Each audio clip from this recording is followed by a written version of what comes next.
बबुआ पापा जी के लागल बातिया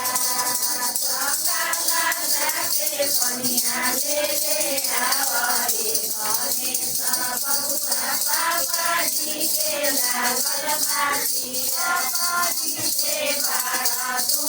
रे